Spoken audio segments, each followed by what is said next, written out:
Welcome to టీజీ5 roundup. ముందుగా headlines చూద్దాం. అలిపిరి మెట్ల మార్గంలో కాలినడకన తిరుమలకు చేరుకున్న కవిత, భర్త అనిల్ తో కలిసి శ్రీవారి దర్శనం చేసిన కల్వకుంట్ల కవిత ఎక్సైజ్ కేసులో క్లీన్ చిట్ తర్వాత స్వామివారికి కృతజ్ఞతలు తెలిపింది.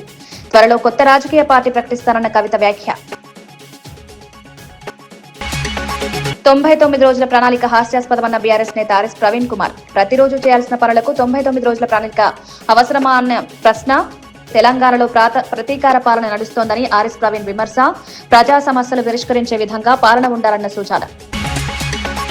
ఇంద్రకీలాద్రి వైభవంగా గగనం కనకదుర్గమ్మ కుంభాభిషేకం. వేద మంత్రోచ్చరణల మధ్య ఘనంగా జరిగిన పూజా కార్యక్రమం. అమ్మవారి దర్శనానికి భారీగా తరలివచ్చిన భక్తులు. ఆధ్యాత్మిక వాతావరణంలో కొనసాగిన కుంభాభిషేక వేడుక. హైదరాబాద్ లో ఇందిరా మహిళా శక్తి క్యాంటీన్ ప్రారంభించిన పొన్నం. చాచా నెహ్రూ పార్క్ లో క్యాంటీన్ లైబ్రరీ బ్లాక్ ప్రారంభం. మహిళలకు ఉపాధి అవకాశాల కోసం క్యాంటీన్ ఏర్పాటు. పేదలకు తక్కువ ధరలో ఆహారం అందించడమే లక్ష్యమన్న మంత్రి. కాంగ్రెస్ ప్రభుత్వం ప్రకటించిన 99 రోజుల ప్రగతి ప్రణాళికపై BRS party general secretary RS Praveen Kumar తీవ్ర విమర్శలు చేశారు. 99 రోజుల ప్రణాళిక హాస్యాస్పదంగా ఉందన్నారు. ప్రతిరోజు అధికారులు, మంత్రులు చేయాల్సిన పనులను ప్రత్యేకంగా 99 రోజుల ప్రణాళికగా ప్రకటించడం సరైన విధానం కాదన్నారు. ప్రభుత్వ బాధ్యతలు ప్రతిరోజు నిర్వర్తించాల్సిందేనని తెలిపారు. ప్రజలకు సేవ చేయడం ప్రభుత్వానికి రోజువారీ కర్తవ్యమన్నారు. ప్రస్తుతం ప్రజలపై ప్రతీకార పాలన నడుస్తోందని ఆరోపించారు. ప్రజాపాలన పేరుతో చేసే కార్యక్రమాలు ప్రజలకు నిజమైన ప్రయోజనం కలిగించాల్సిన అవసరం ఉందన్నారు. ఈ 99 రోజుల ప్రగతి ప్రణాళిక ప్రజాపాలన, మీరు ప్లానింగ్ డిపార్ట్మెంట్ ఇచ్చిన గైడ్లైన్ చూస్తే నిజంగా ఆశ్చర్యం వేస్తుంది. అధికారులంట ప్రతిరోజు కూడా ఈ 99 రోజులు శానిటేషను, తర్వాత పెండింగ్ ఫైల్స్ క్లియర్ చేయాలి, అదేవిధంగా పరిసరాలను కూడా జాగ్రత్తగా పెట్టుకోవాలి, అదేవిధంగా ఇంకేమైనా ఉంటే అవన్నీ చేయాలంటున్నారు. మరి నిజంగా రేవంత్ రెడ్డి గారు ముఖ్యమంత్రిగా పాలన ఏమన్నా 2.5 సంవత్సరాల్లో నేర్చుకున్నారా? వారి మంత్రివర్గ సభ్యులు ఏమైనా నేర్చుకున్నారా? నిజంగా మాకు సీరియస్ డౌట్ వస్తుంది. అయ్యా రేవంత్ రెడ్డి గారు, అదేవిధంగా మరి రెవెన్యూ మంత్రి పొంగులేటి శ్రీనివాసరెడ్డి గారు, మిగతా మంత్రులు అందరూ కూడా మీరు ఈ 99 రోజుల ప్రజాపాలనలో ఇచ్చిన ప్రతి అంశం కూడా, అది పరిసరాల పరిశుభ్రత కానీ, మరి అదేవిధంగా పెండింగ్ ఫైళ్ళ క్లియరెన్స్ కానీ, లేకపోతే ప్రజల ఫిర్యాదులు వినడం కానీ, ప్రతిరోజు కూడా ప్రభుత్వ ఆఫీసుల్లో అందరూ చేయవలసిందే. వాళ్ళకు జీతాలు వచ్చేది అందుకొరకే. జీవో మన ట్రెజరీ అకౌంట్ నెంబర్ 010 హెడ్ కింద అందరికి కూడా జీతాలు వచ్చేది ఇందుకోసమే. వాళ్ళు జీతాలు తీసుకొని ప్రతిరోజు చేసే పని ఇదే. మీరు కొత్తగా 99 రోజుల ప్రజాపాలన ప్రగతి ప్రణాళిక అంటున్నారు. నిజానికి ఇక్కడ తెలంగాణలో ప్రజల మీద తెలంగాణ జాగృతి అధ్యక్షురాలు కవిత తన భర్త అనిల్ తో కలిసి అలిపిరి మెట్ల మార్గంలో కాలినడకన తిరుమల చేరుకున్నారు. అనంతరం శ్రీవారి దర్శనం చేసుకుని ప్రత్యేక ప్రార్థనలు చేశారు. ఢిల్లీ ఎక్సైజ్ పాలసీ కేసులో క్లీన్ చిట్ లభించిన నేపథ్యంలో స్వామివారికి కృతజ్ఞతలు తెలపడానికి యాత్ర చేసినట్లు తెలిపారు. స్వామివారి ఆశీస్సులు తీసుకుని త్వరలో కొత్త రాజకీయ ప్రయాణం ప్రారంభించనున్నట్లు వెల్లడించారు. త్వరలోనే కొత్త రాజకీయ పార్టీని ఏర్పాటు చేయనున్నట్లు ప్రకటించారు. తిరుమల యాత్ర తనకు ఆధ్యాత్మిక ధైర్యం ఇచ్చిందని పేర్కొన్నారు. The whole country has witnessed how I was in the last 4 years targeted politically, my image being tarnished, my name being dragged into unnecessary things. I've always said I am on the side of the truth, and I've always said I have divine blessings, and it has come true today after I've been honorably discharged from the Delhi liquor policy case. I have come to seek the blessings of Lord Balaji. I have climbed up all the 7 hills to reach him. I truly believe that when you are on the side of Satya and Dharma, God will definitely protect you. And soon, in a couple of months, I am also going to float a political party in Telangana. I am hoping Lord Balaji will bless me to serve the people of Telangana in a better manner. I would also like to seek the blessings of the people of the nation, because as a daughter of Telangana, I am making an effort to serve my people.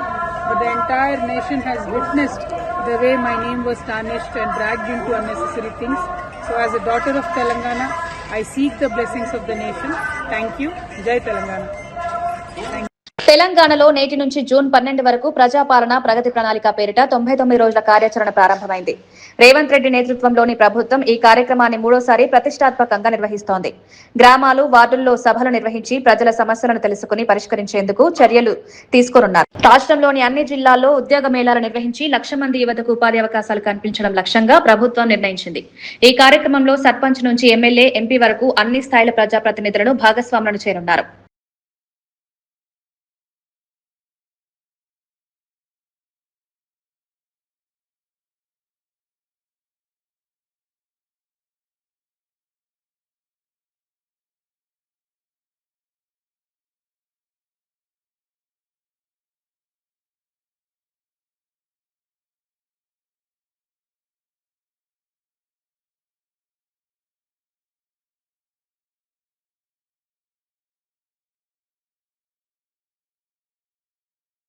ప్రమాదాల సమయంలో వెంటనే ప్రథమ చికిత్స అందిస్తే అనేక ప్రాణాలను కాపాడవచ్చని వైద్యాధికారి doctor Aishwarya తెలిపారు.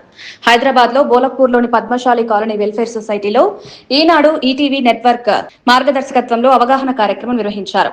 ప్రమాదాల సమయంలో తీసుకోవాల్సిన ప్రాథమిక జాగ్రత్తలు, అత్యవసర వైద్య సహాయం గురించి ప్రజలకు వివరించారు. రోడ్డు ప్రమాదాలు, అత్యవసర పరిస్థితుల్లో ప్రజలు భయపడకుండా ముందుకొచ్చి సహాయం చేయాలని సూచించారు. ప్రథమ చికిత్సపై అవగాహన ప్రతి ఒక్కరికి అవసరమన్నారు. ఎవరైనా చుట్టుపక్కల పిలవాలి. చేసిన తర్వాత ఆ మనిషికి నాడి ఉందా చూడాలి. ఫస్ట్ ఇక్కడ చూడాలి, ఇక్కడ లేదనుకోండి. తర్వాత ఇక్కడ ఫీల్ అవుతున్నాం అనుకోండి. కానీ మనిషి ఒకసారి లేపడానికి ట్రై చేయాలి. వాటర్ కొట్టో లేకపోతే తట్టి లేపడము చెయ్యాలి. ఆయన లేవలేదు అప్పటికే అని అంటే అప్పుడు మనం సిపిఆర్ అనేది స్టార్ట్ చేసుకోవాలి. దాని ప్రకారం ఏంటంటే చెస్ట్ కంప్రెషన్స్ ఇస్తాం అనమాట. అంటే గుండె మీద ఇట్లా 2 చేతుల్లో పెట్టి నొక్కాలి. అండ్ నొక్కేటప్పుడు కూడా మనిషి ఫ్లాట్ సర్ఫేస్ ఉండాలి. ఖమ్మం కలెక్టరేట్ లో ప్రజాపాలన ప్రగతి ప్రణాళిక అమలుపై సన్నాహక సమావేశం నిర్వహించారు. ఈ సమావేశంలో మంత్రులు వాకాటి శ్రీహర్, పొంగులేటి శ్రీనివాసరెడ్డి పాల్గొన్నారు. ఉమ్మడి ఖమ్మం జిల్లాలో అభివృద్ధి కార్యక్రమాలపై అధికారులు ప్రజాప్రతినిధులతో కలిసి సమీక్ష నిర్వహించారు. ప్రభుత్వం ప్రకటించిన అభివృద్ధి కార్యక్రమాలు ప్రజలకు సమర్థవంతంగా చేరేలా చర్యలు తీసుకోవాలని సూచించారు. ప్రభుత్వ సంక్షేమ పథకాలు గ్రామ స్థాయికి చేరేలా అధికారులు సమన్వయంతో పనిచేయాలని సూచించారు. అభివృద్ధి కార్యక్రమాల అమలులో నిర్లక్ష్యం చేయరాదని అధికారులను హెచ్చరించారు. నెగిటివ్ గా కూడా ఎక్కడా థింక్ చేసుకోవద్దు. ప్రజాప్రతినిధులు అదే రకంగా ప్రతిపక్షాల నుంచి కూడా ఏమైనా సూచనలు, సలహాలు వస్తే వాటిని కూడా మీరు క్రోడీకరించుకొని ప్రభుత్వం దృష్టికి తీసుకొస్తే తప్పకుండా ప్రభుత్వం వాటిని కూడా పాజిటివ్ గా స్పందిస్తుంది. ఎంత మంచిగా డిజైన్ చేసినా కూడా ఒకవేళ ప్రాక్టికల్ గా మనం ఫీల్డ్ లోకి తీసుకోకపోతే మనం ఫెయిల్ అయ్యే అవకాశాలు ఎక్కువ ఉంటాయి. ఒకరి కోసమని కాకుండా ప్రజలు ఎన్నుకున్న ప్రజాప్రభుత్వం మరి ప్రజల కోసం మరి ప్రభుత్వం కేబినెట్ ఏదైతే నిర్ణయాలు తీసుకుంటుందో మరి అది ప్రతి గడపకు చేరేటువంటి పరిస్థితి మీ ద్వారానే సాధ్యమవుతుంది. కాబట్టి ఎక్కడ కూడా ఆలస్యం కాకుండా ప్రతి డిపార్ట్మెంట్ లో కూడా మనం ఏ కార్యక్రమాలు తీసుకోవాలి, మరి డిజైన్ చేసినటువంటి ప్రతి సంక్షేమం ప్రతి కడపకు చేరుతుందా, చేరడం లేదా, వాళ్ళు చేరకపోవడానికి కారణాలు ఏంటి, వాటి పూర్తి వివరాలతో ప్రభుత్వం చాలా సీరియస్ గా ఈ విషయాన్ని తీసుకున్నది. కాబట్టి మనం అందరం కూడా మేము కలిస్తేనే ప్రభుత్వం అందరం కలిసి చేస్తేనే గాని సంక్షేమం త్వరితగతిగా నిజాయితీగా ఎవరికి చేరాలో వారికి చేరేటువంటి పరిస్థితులు వస్తాయి. కాబట్టి మీ అందరితో కోరుతా ఉన్నా, దయచేసి ఈ తీసుకున్నటువంటి నిర్ణయానికి సంబంధించినటువంటి ఈ అంశాల పట్ల అందరూ కూడా అవగాహన కలిగి ఉండి మరి ప్రభుత్వం ఇప్పుడు ఏం ఆలోచన చేస్తా ఉంది, ప్రతి పేదోడి గురించి ఏ విధంగా ఆలోచన చేస్తా ఉంది, ఎన్నడూ చూడని ఇండ్లో ఈ రోజు మొత్తం రాష్ట్రం అంతా కూడా ఏ విధంగా ఇవ్వబోతా ఉన్నాం. ప్రభుత్వానికి ఒక ఆలోచన మెను ఉంది. ఆ మెనుని మీ ద్వారా మాత్రమే మేము చేర్చగలుగుతామనే పూర్తి విశ్వాసంతో మీ మీద ఉంచి కార్యక్రమం తీసుకున్నాం. మీ పరిధిలో పూర్తిగా మీరు అడగగానే ఏ ఊరు, ఏ పేరు, ఏ ఇల్లు చెప్పినా కూడా ఆ ఇంటికి ఈ సంక్షేమ పథకం అందింది, అందలేదు, దానికి కారణాలు చెప్పే విధంగా ఉండాలని కోరుకుంటూ మరి ఈ కార్యక్రమాన్ని ముందు నడిపించాల్సిందిగా కలెక్టర్ గారిని కోరుతా ఉన్నారు. విజయవాడ ఇంద్రకీలాద్రి కనకదుర్గమ్మ ఆలయంలో కుంభాభిషేక కార్యక్రమం వైభవంగా నిర్వహించారు. ఈ సందర్భంగా అర్చకులు వేద మంత్రోచ్చరణల మధ్య ప్రత్యేక పూజలు నిర్వహించారు. ఆలయంలో భక్తుల సందడి నెలకొంది. అమ్మవారి ఆశీస్సులు పొందేందుకు భక్తులు పెద్ద సంఖ్యలో తరలివచ్చారు. ఆలయ అర్చకులు సాంప్రదాయ పద్ధతుల్లో పూజలు నిర్వహించారు. కార్యక్రమాన్ని దర్శించుకునేందుకు దూర ప్రాంతాల నుంచి కూడా భక్తులు తరలివచ్చారు. ఈ వేడుక ఆలయంలో ఘనంగా కొనసాగింది.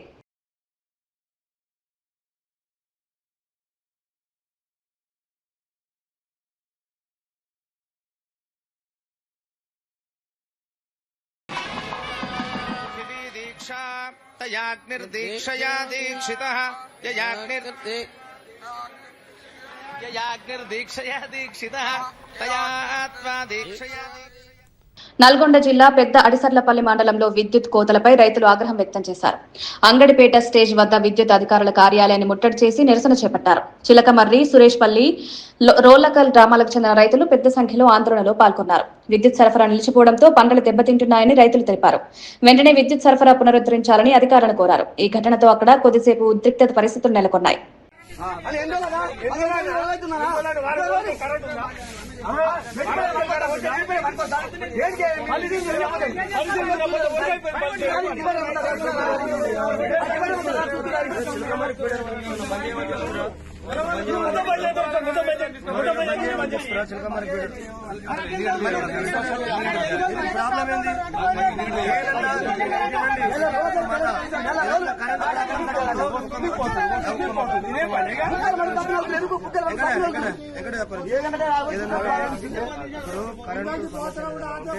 చెట్లకు వైర్లకి చెట్లు తాకితే రైతులు వస్తారు, కొట్టిపిస్తారు, చేస్తారు.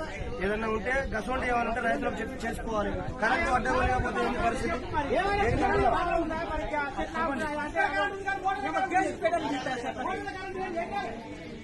లేదు.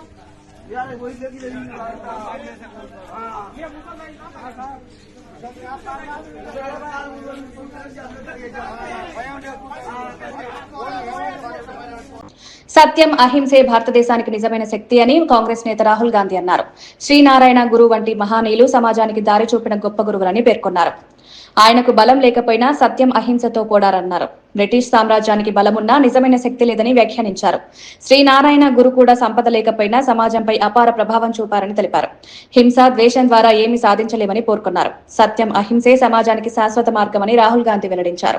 രാഷ്ട്രീയ മേഖലയിലെ രാഷ്ട്രീയ വൃത്തത്തിലെ നേതാക്കൾ അഖിലം സമ്മേളിച്ചുകൊണ്ടാണ് ആ ഗാന്ധിജിയുടെയും നാരായണ ഗുരുവിന്റെയും കൂടിക്കാഴ്ചയെ ഓർക്കാൻ വേണ്ടി നിങ്ങളുടെ എല്ലാവരുടെയും സാന്നിധ്യത്തിൽ ഇവിടെ എത്തിച്ചേർന്നിട്ടുണ്ട്. And there is a clear message to those that use violence, those that use hatred from Narayana Guruji and Mahatma Gandhi ji.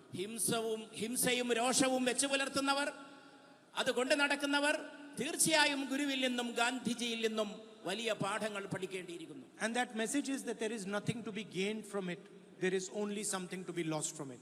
ആ പഠിക്കേണ്ട പാഠം ഇതാണ്. ഹിംസയിൽ നിന്നും വിദ്വേഷത്തിൽ നിന്നും ഒന്നും നേടാനില്ല. നഷ്ടപ്പെടുത്താനാണെങ്കിൽ ധാരാളമുണ്ട് താനും.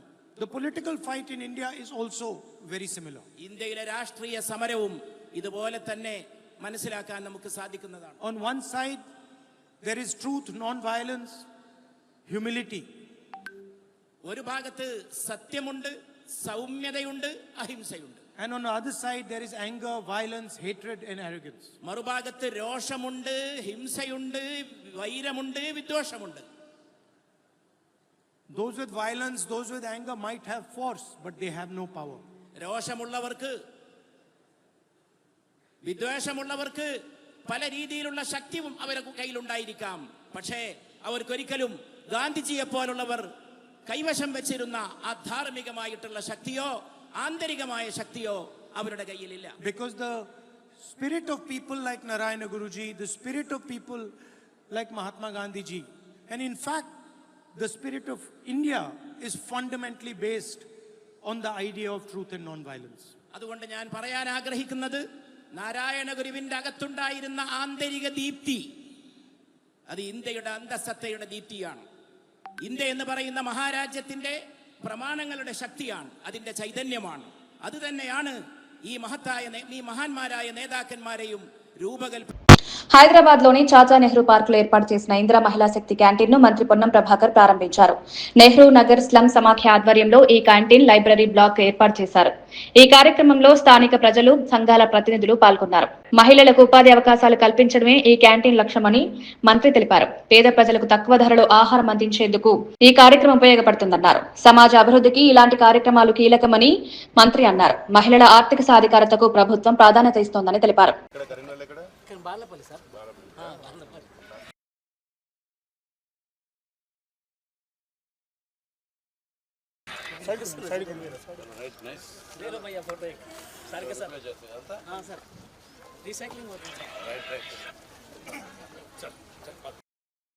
మరోసారి హెడ్లైన్స్ చూద్దాం.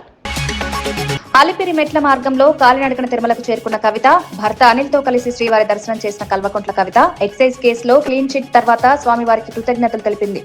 త్వరలో కొత్త రాజకీయ పార్టీ ప్రకటిస్తానన్న కవిత వ్యాఖ్య. 99 రోజుల ప్రణాళిక హాస్యాస్పదమన్న బీఆర్ఎస్ నేత ఆర్ఎస్ ప్రవీణ్ కుమార్. ప్రతిరోజు చేయాల్సిన పనులకు 99 రోజుల ప్రణాళిక అవసరమా అన్న ప్రశ్న. తెలంగాణలో ప్రతీకార పాలన నడుస్తోందని ఆర్ఎస్ ప్రవీణ్ విమర్శ. ప్రజా సమస్యలు పరిష్కరించే విధంగా పాలన ఉండాలన్న సూచన.